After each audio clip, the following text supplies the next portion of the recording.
नमस्कार। राजस्थान में जो कॉमन एलिजिबिलिटी टेस्ट यानी सीईटी है, उसको लेकर स्टूडेंट्स के बीच में बहुत ज़्यादा कन्फ्यूजन है, एक अनिश्चितता का माहौल बना हुआ है। तो आज हम इसी पूरी उलझन को समझने और सुलझाने की कोशिश करेंगे।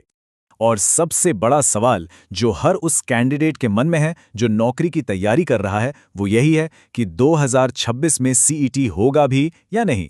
तो चलिए इस पूरी सिचुएशन को थोड़ा बारीकी से समझते हैं। आज की इस चर्चा में हम कुछ जरूरी पहलुओं पर बात करेंगे। सबसे पहले देखेंगे कि भाई सीईटी का असल मकसद क्या था। फिर ये समझेंगे कि ये सिस्टम फेल क्यों हुआ।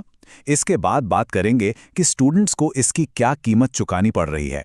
और हाँ, सीईटी का भविष्य क्या हो सकता है, इस पर भी नजर डालेंगे। आखिर में इस सब के बीच तैयारी करने वालों के लिए क्या स्ट्रैटेजी हो सकती है, वो भी देखेंगे। तो शुरू करते हैं एकदम बेसिक सवाल से। आखिर सीईटी को लाया ही क्यों गया था? इसका ओरिजिनल गोल क्या था?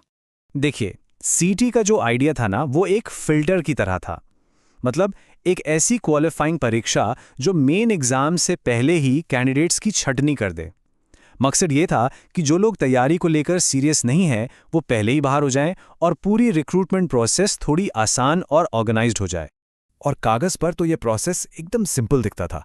बस 2 स्टेप, पहला सीईटी क्वालिफाई करो और दूसरा मेन एग्जाम के लिए एलिजिबल हो जाओ। बस इसके बाद अलग अलग सरकारी नौकरियों के लिए अप्लाई करना आसान हो जाना चाहिए था।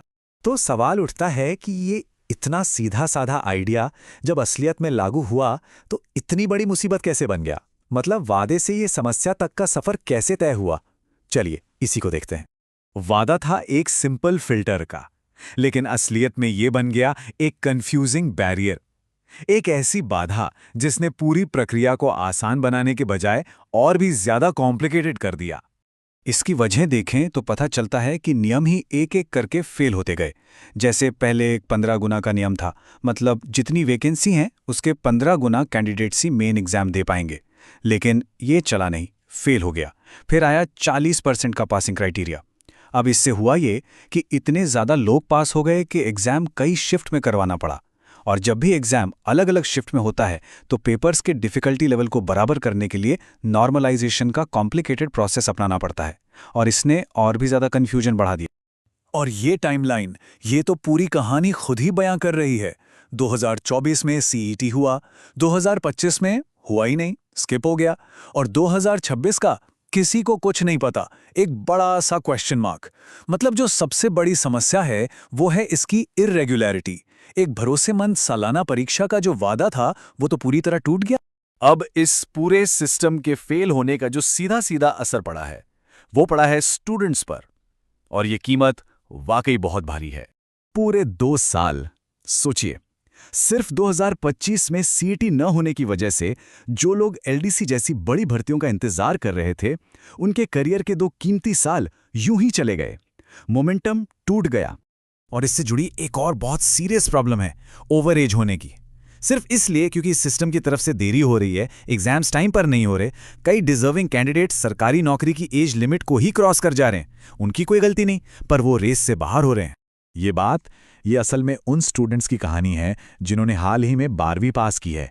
सोचिए, एक स्टूडेंट ने 2025 में 12th पास की, वो पूरी तरह से तैयार था आगे की भर्तियों के लिए, लेकिन उसके सारे मौके खत्म हो गए क्योंकि जो पहली सीढ़ी थी, जो एलिजिबिलिटी टेस्ट था, वो हुआ ही नहीं।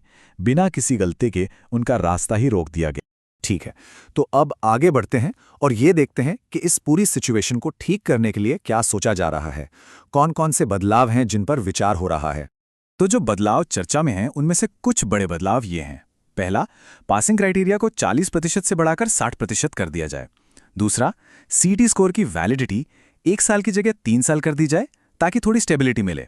और तीसरा, जो कि सबसे जरूरी है, कि इस एग्जाम को हर साल और टाइम पर करवाया जाए। लेकिन इन सुधारों के अलावा एक और बड़ी संभावना पर भी बात हो रही है, और वो ये है कि सीईटी सिस्टम को पूरी तरह से हटाई दिया जाए और जो पुराना सिस्टम था उसी पर वापस लौटाया जाए। तो अब आते हैं सबसे प्रैक्टिकल सवाल पर। इस पूरे कंफ्यूजन के बीच जब तक कोई फाइनल फैसला नहीं आ जाता, तब तक तैयारी करने वाले क्या करें? उनकी क्या स्ट्रैटेजी होनी चाहिए? देखिए, यहां पर सलाह बहुत सीधी और सिंपल है। अपनी तैयारी का फोकस इन कोर सब्जेक्ट्स पर रखिए: मैथ्स, रीजनिंग, जीके/जीएस, साइंस और हिंदी। क्यों? क्योंकि सीईटी रहे या ना रहे, ये वो सब्जेक्ट्स हैं जो लगभग हर भर्ती परीक्षा में काम आने ही वाले हैं।